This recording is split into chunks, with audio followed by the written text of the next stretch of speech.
Selamat pagi adik-adik sekalian, berjumpa lagi di pertemuan kali ini. Gimana kabar kalian? Sehat semua? Sehat, Pak. Sehat, Pak.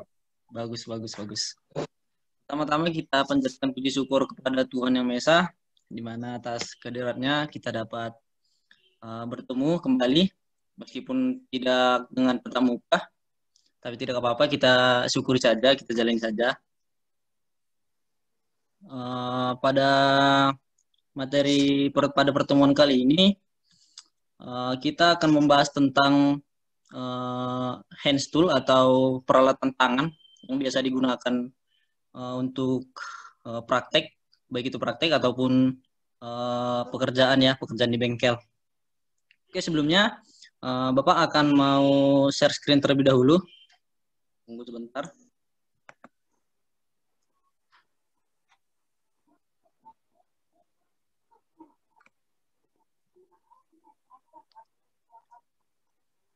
Gimana Nana sekalian? Apakah share screen-nya udah terlihat?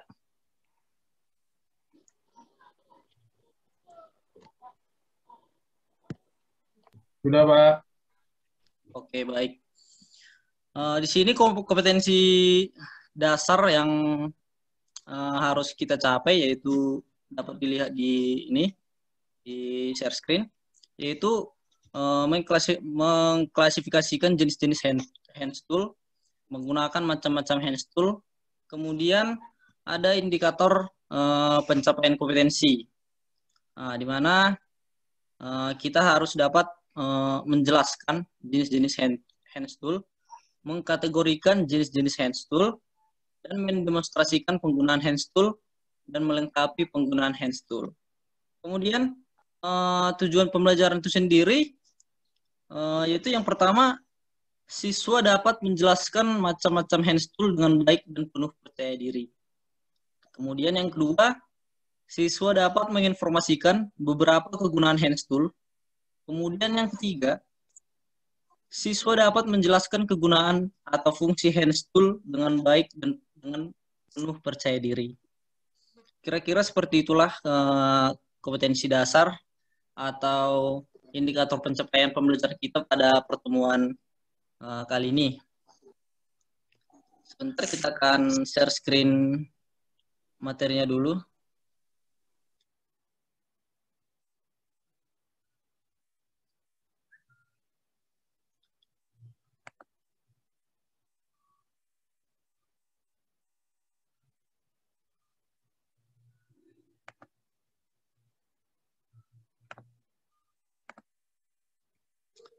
Oke, baik. Apakah PowerPoint saya sudah terlihat? Sudah, Pak. Oke, baik. Pada materi kali ini kita akan membahas hand tool atau peralatan tangan, di mana peralatan-peralatan ini sering digunakan atau bahkan setiap ada praktek atau pembongkaran pada komponen-komponen mesin bisa digunakan. Bentar.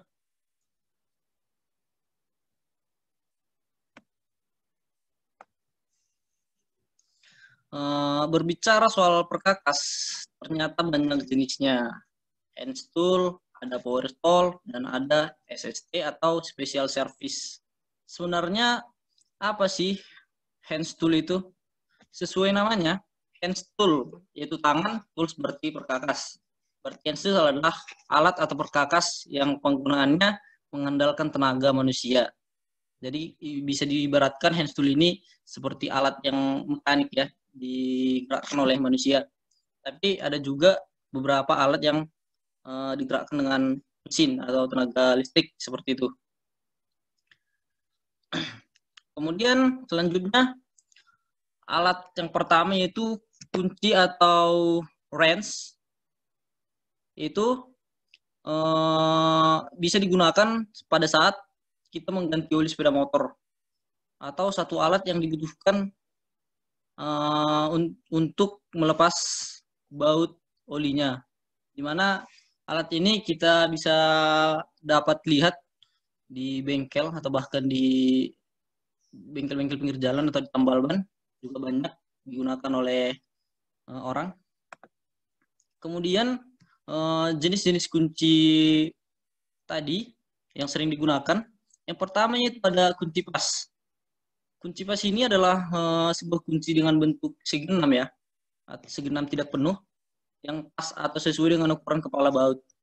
Sebenarnya kunci ini juga banyak digunakan, apalagi kalau misalnya kita pergi praktek atau pergi ke bengkel sepeda motor, baik itu sepeda motor atau mobil, ini banyak dilihat.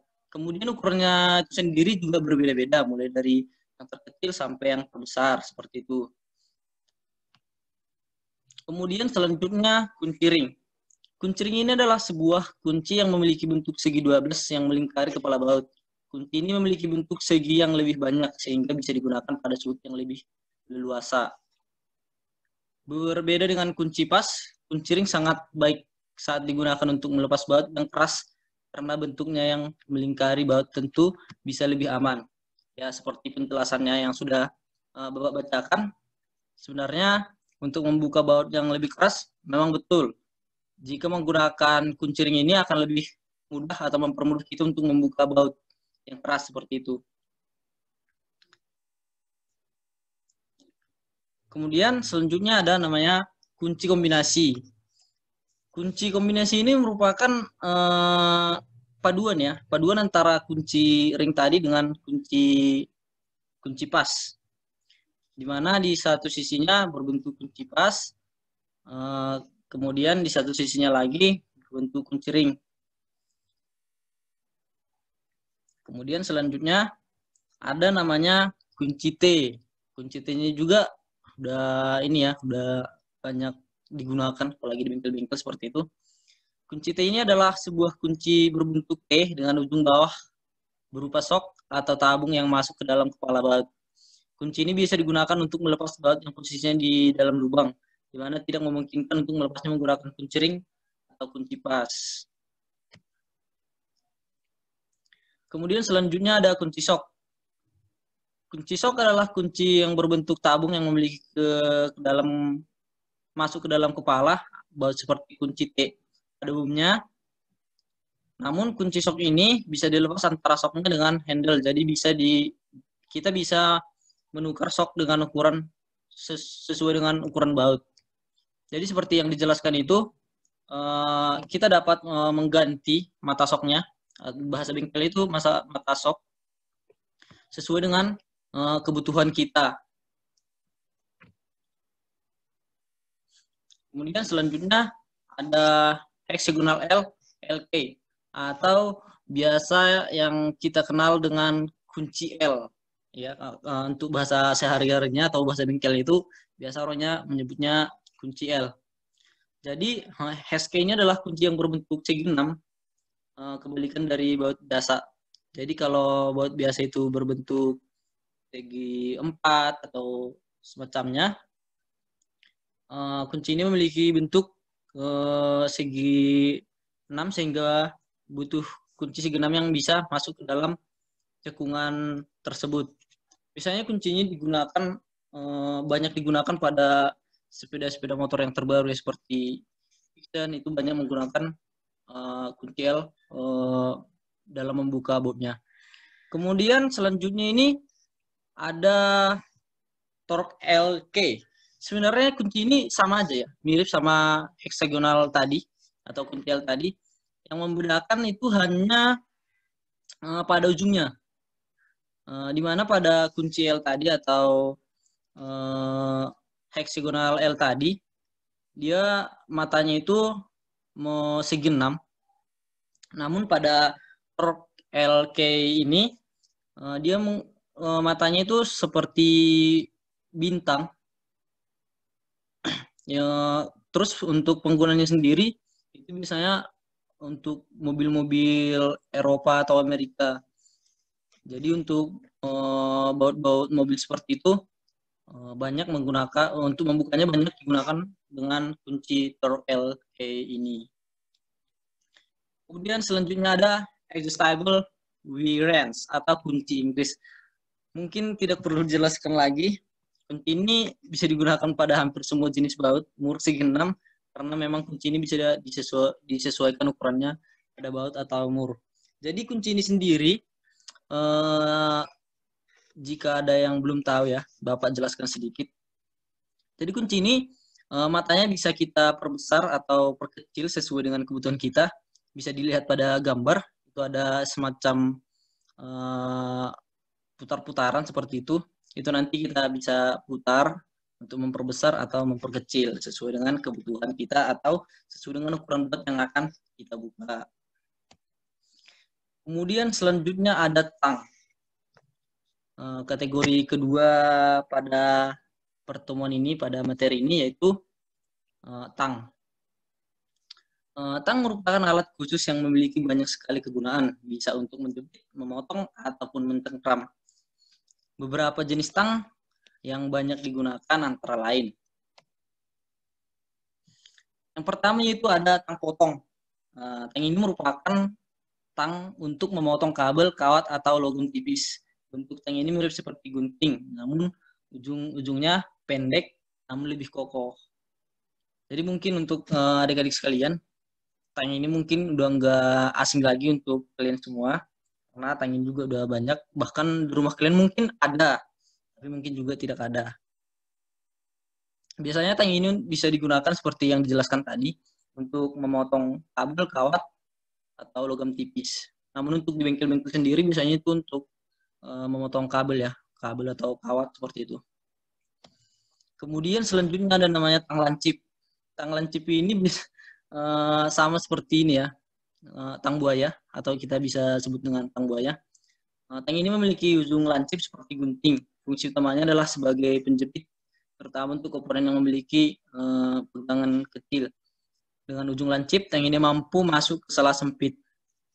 Ya, memang betul ya. Biasanya tang ini digunakan pada sudut-sudut tertentu, atau bahkan biasanya kalau misalnya kita lihat di bengkel-bengkel kecil, mekanik-mekanik mereka sering menggunakan tang ini untuk mengambil barang atau baut yang terjatuh pada selah sempit pada kendaraan seperti itu. Kemudian ada namanya tang kombinasi. Tang ini merupakan tang multifungsi yang bisa digunakan untuk memotong ataupun menjepit. Jenis tang ini banyak sekali Anda temukan karena yang paling umum digunakan pada perkakas rumah atau bengkel. Ya, tang ini merupakan tang kombinasi ya, di mana tang ini dapat menjepit sekaligus memotong. Di mana pada bagian tengah tang ini dibuat dengan tajam ya, seperti tang potong. Jadi bisa memotong kabel, kawat atau semacamnya seperti itu. Sebenarnya mungkin tang kombinasi ini itu kombinasi antara tang potong dengan tang buaya tadi, di mana tang buaya atau tang lancip digunakan untuk menjepit, kemudian tang potong tadi digunakan untuk memotong, di mana pada tang kombinasi ini itu bisa dilakukan dengan kedua-duanya seperti itu, bisa digunakan untuk menjepit, bisa juga digunakan untuk memotong. Kemudian selanjutnya ada obeng. Obeng adalah hand tool yang digunakan untuk melepas atau memasang skrup. Meski demikian, bentuk obeng yang seperti tuas juga dimanfaatkan untuk hal lainnya, seperti untuk mencongkel, sampai saat rem tromol seperti itu. Ya, memang betul. Sebenarnya obeng ini banyak jenisnya ya, di mana jenisnya itu ada yang namanya obeng min plus, obeng bunga, atau lain sebagainya. Kemudian untuk ukurannya sendiri juga berbeda-beda. Tentu juga untuk fungsi yang berbeda juga. Untuk ukuran besar bisa digunakan untuk membuka atau mengunci mur-mur yang besar ya, yang sesuai seperti itu. Mungkin pada pertemuan kali ini cukup sekian. Kurang lebihnya Bapak minta maaf, atau mungkin adik-adik sekalian dapat mencari sumber lain atau referensi lain untuk menambah wawasan adik-adik sekalian tentang hand tool ini sendiri. Jadi untuk tugas-tugasnya sendiri nanti Bapak akan kirimkan lewat grup WA. Nanti di sana akan Bapak kirimkan tugasnya apa, kemudian pengumpulannya di mana. Jadi jika adik-adik sekalian tidak punya pertanyaan, saya kira adik-adik sekalian paham tentang alat atau penggunaan hand tool itu sendiri. Oh iya, satu lagi. Untuk perawatan hand tool itu sendiri, biasanya sebelum menyimpan, usahakan dibersihkan terlebih dahulu. Jangan ada air atau bahkan oli, minyak, segala macam yang tertempel pada hand tool atau kunci-kunci yang sedang kita gunakan. Jadi alangkah baiknya kita membersihkan terlebih dahulu sebelum menyimpan untuk menjaga kualitas dari hand tool itu sendiri. Jadi untuk adik-adik sekalian, cukup sekian pertemuan kita kali ini. Untuk perhatiannya, Bapak ucapkan terima kasih untuk adik-adik sekalian yang telah bergabung pada kelas hari ini. Kurang lebihnya Bapak minta maaf. Oke, mungkin kita udah bisa live. Oh iya, absennya nanti bisa di list di grup WA. Baik, Pak. Nah, oke, terima kasih atas pertanyaannya. Saya ucapkan terima kasih. Terima kasih, Pak. Terima kasih, Pak. Selamat pagi, Pak. Iya, udah bisa live ya. Iya, Pak. Baik, Pak.